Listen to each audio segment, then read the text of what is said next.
दुनिया के सबसे बड़े सुपर पावर मुल्क अमेरिका का अगला प्रेसिडेंट कौन होगा? डोनाल्ड ट्रंप एक बार फिर से दुनिया की सबसे शक्तिशाली कुर्सी पर काबिज होंगे या फिर कमला हैरिस उपराष्ट्रपति से अब राष्ट्रपति की कुर्सी तक पहुंचेंगी?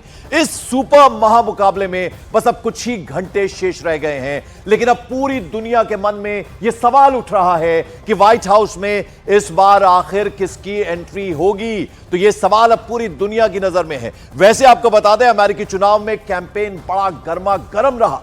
डोनाल्ड ट्रंप जो है वो चुनावी रैलियों में और प्रेसिडेंशियल डिबेट्स में कमला हैरिस पर पर्सनल कमेंट्स करते भी नजर आए। एक जगह तो उन्होंने कमला हैरिस के लिए लाफिंग कमला शब्द का इस्तेमाल किया। कमला के लिए ट्रंप ने कहा कि वो झूठी हैं और ना जाने क्या क्या कहा। लेकिन अब वक्त आ चुका है वोटिंग का, और अब से कुछ देर बाद पूरे अमेरिका में वोटिंग की प्रक्रिया शुरू हो जाएगी और अगले कुछ घंटे में नतीजों के रुझान भी मिलने शुरू हो जाएंगे। जरा सबसे पहले आपको दिखाते हैं कि कहां पर जीत और हार का कांटा अटका पड़ा है, जरा वो आपको दिखा दें।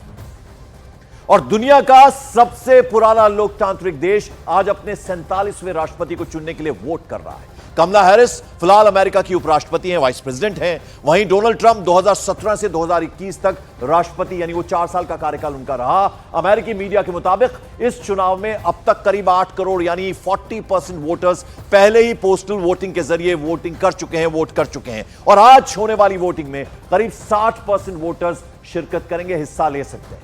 अमेरिका के 50 स्टेट्स और कैपिटल वॉशिंगटन डीसी में मिलकर कुल 538 इलेक्टोरल वोट्स यानी सीटें हैं। अमेरिकी मीडिया के सर्वे के मुताबिक कमला हैरिस को 226 इलेक्टोरल वोट्स मिलने की उम्मीद है, यानी कमला हैरिस को राष्ट्रपति बनने के लिए अभी कुल 44 सीटों की जरूरत है, इलेक्टोरल वोट की जरूरत है। तो वहीं सर्वे में डोनाल्ड ट्रंप को 219 इलेक्टोरल वोट्स मिलने की संभावना है, यानी डोनाल्ड ट्रंप को राष्ट्रपति बनने के लिए 51 और इलेक्टोरल वोट्स चाहिए। मतलब यह साफ है कि अगला राष्ट्रपति, अगला प्रेसिडेंट वही बनेगा जो स्विंग स्टेट्स यानी जो टॉस अप स्टेट्स हैं उसमें झंडा गाड़ देगा।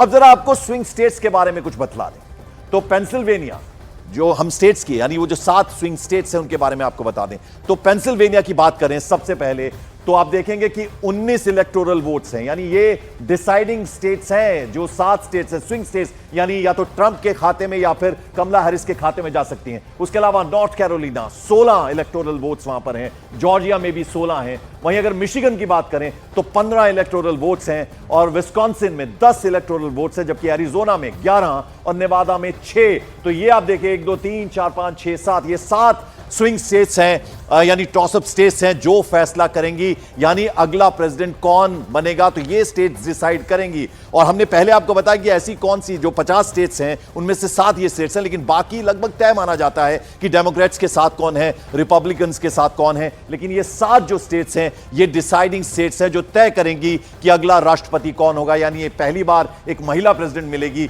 या फिर डोनाल्ड ट्रंप एक बार फिर से सबसे शक्तिशाली सीट पर काबिज होंगे। अब जरा आपको अमेरिका मीडिया की सबसे ताजा पोलिंग डाटा दिखा दें।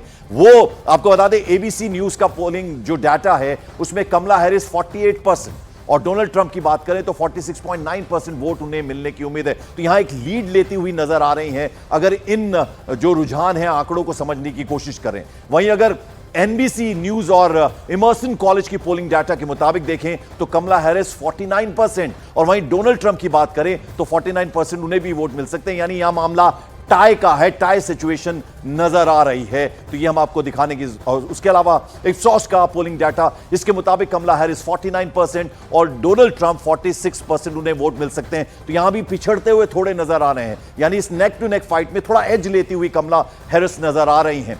जबकि इंटेल सेंटाइल का जो पोलिंग डाटा है वो बता दें आपको, इंटेल सेंटाइल का जो डाटा है पोलिंग डाटा उसमें कमला हैरिस 48% और डोनाल्ड ट्रंप जो है उनको 50% वोट मिलने की संभावना जताई जा रही है, यानी मामला बेहद क्लोज है, बहुत नजदीकी मामला है। डोनाल्ड ट्रंप और कमला हैरिस के बीच ये मामला बेहद टाइट है, यानी नेक टू नेक फाइट दोनों ही नेताओं के बीच में नजर आ रही है। और अब से थोड़ी देर बाद यानी शाम 5 बजे से अमेरिका में वोटिंग शुरू हो जाएगी। अमेरिका के अलग अलग राज्यों में, अलग अलग स्टेट्स में मतदान का वक्त और जो नियम है वो अलग अलग है। हालांकि भारतीय समय के अनुसार अमेरिका में आज शाम 5 बजे वोटिंग शुरू हो जाएगी। अमेरिका में कुल 23 करोड़ से ज्यादा लोग वोट देने के योग्य हैं, लेकिन 16 करोड़ लोग ही रजिस्टर्ड वोटर्स हैं। अमेरिकी राष्ट्रपति चुनाव में ज्यादातर वोटिंग बैलेट से होती है। तो आज शाम 5 बजे का वक्त, जब डोनाल्ड ट्रंप और कमला हैरिस के बीच कड़ा मुकाबला शुरू होने वाला है।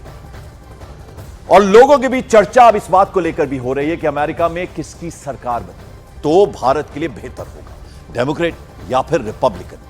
जरा एक ऐसी भी चर्चा कुछ साल पहले तक होती थी, लेकिन मोदी सरकार में भारत की स्थिति वैश्विक स्तर पर इतनी मजबूत हो गई कि अब इस बात का ज्यादा फर्क पड़ता नहीं है। भारत अब हर बात के लिए अमेरिका की ओर नहीं तकता, नहीं देखता। अब दुनिया यानी पूरा विश्व कई मुद्दों के लिए भारत की तरफ भी देखता है। रूस और यूक्रेन युद्ध में समझौते की बात का मुद्दा इसका ताजा उदाहरण है। खैर, आपको एक रिपोर्ट जरा दिखा दें कि कैसे कुछ देर के भीतर सुपर पावर अमेरिका के घर एक बड़ा चेंज, एक बड़ा बदलाव होने जा रहा है।